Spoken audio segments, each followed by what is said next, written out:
రాజు తరుణ్ లావణ్య వివాదం ఇంకా కొనసాగుతూనే ఉంది. తిరగబడ్డ స్వామి సినిమా ప్రెస్ మీట్లో రిపోర్టర్లు అడిగిన ప్రశ్నలు గందరగోళానికి దారితీసింది. లావణ్యతో వివాదంపై రిపోర్టర్లు ప్రశ్న అడగడంపై గొడవ రేగింది. ఇక సినిమా ప్రెస్ మీట్ కాకుండా వ్యక్తిగత అంశంపై మాట్లాడటాన్ని రాజు తరుణ్ తప్పుపట్టారు. హీరోయిన్ మాల్వి మల్హోత్రా కూడా రిపోర్టర్లను వాదనలు ఖండించారు.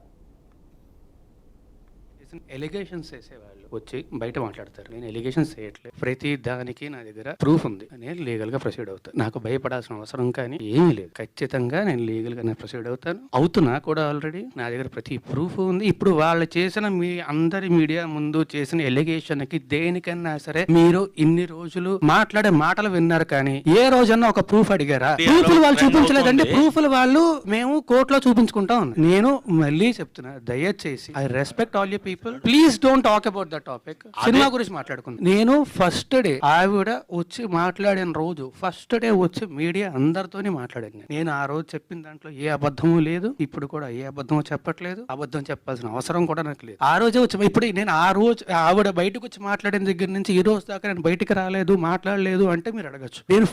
నేను వచ్చి మాట్లాడాను, అందరు మీడియాతోనే మాట్లాడాను, అందరితోనే మాట్లాడాను, అందరికీ చెప్పాను. ఆ రోజు చెప్పింది మొత్తం పచ్చి నిజం. నేను చెప్పిన ప్రతిదానికి కూడా ప్రూఫ్ ఉంది. అది దాటి కూడా ఇంకా చాలా ప్రూఫ్ నా సోదరుడు శేఖర్ భాష తీసుకొచ్చాడు. నా దగ్గర కూడా ఇంకా చాలా ఉన్నాయి. అందులో వేరే వాళ్ళ పేర్లు అవి డీటెయిల్స్ ఉన్నాయి కాబట్టి వాళ్ళ గురించి బయటపెట్టే ఇష్టం లేక నేను అవి కూడా బయటపెట్టట్లేదు. నేను ఏది బయటపెట్టలేదు. అండ్ ఆల్సో మళ్ళీ చెప్తున్నాను, నాకు ఆవిడకి వ్యతిరేక whatever she has put the allegations on me and my brother, I have already submitted the proofs to the cops, and recently she again texted on 24th July. I have submitted that also, and they are taking the legal action against it. That's all I want to say, because we have not done anything wrong. My family, we never met her, we never seen her in real. So I don't know who is she, why she is doing that. And recently she got connected with those people who are criminals, who stalked me, who stabbed me in 2020. So for me, being a girl, I advised her not to be in touch with those people, but still she did that. So for me, she is one of them and she is a criminal for me.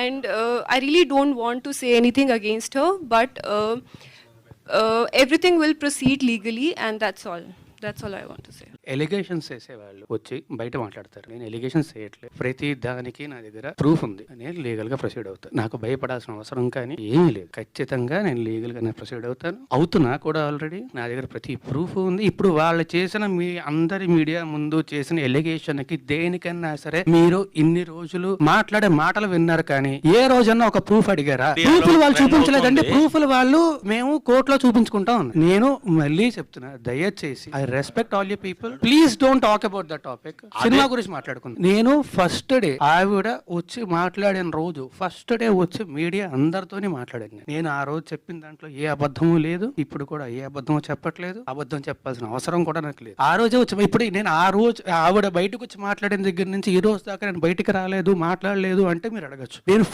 నేను వచ్చి మాట్లాడాను, అందరు మీడియాతోనే మాట్లాడాను, అందరితోనే మాట్లాడాను, అందరికీ చెప్పాను. ఆ రోజు చెప్పింది మొత్తం పచ్చి నిజం. నేను చెప్పిన ప్రతిదానికి కూడా ప్రూఫ్ ఉంది. అది దాటి కూడా ఇంకా చాలా ప్రూఫ్ నా సోదరుడు శేఖర్ భాష తీసుకొచ్చాడు. నా దగ్గర కూడా ఇంకా చాలా ఉన్నాయి. అందులో వేరే వాళ్ళ పేర్లు అవి డీటెయిల్స్ ఉన్నాయి కాబట్టి వాళ్ళ గురించి బయటపెట్టే ఇష్టం లేక నేను అవి కూడా బయటపెట్టట్లేదు. నేను ఏది బయటపెట్టలేదు. అండ్ ఆల్సో మళ్ళీ చెప్తున్నాను, నాకు ఆవిడకి వ్యతిరేకంగా ఏమీ లేదండి.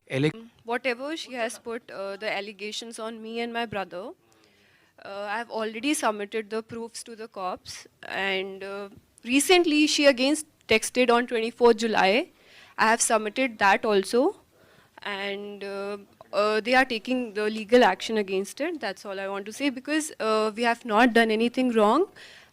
My family, we never met her, we never seen her in real. So I don't know who is she, why she is doing that. And recently she got connected with those people who are criminals, who stalked me, who stabbed me in 2020. So for me, being a girl, I advised her not to be in touch with those people, but still she did that. So for me, she is one of them and she is a criminal for me. And I really don't want to say anything against her, but everything will proceed legally, and that's all I want to say.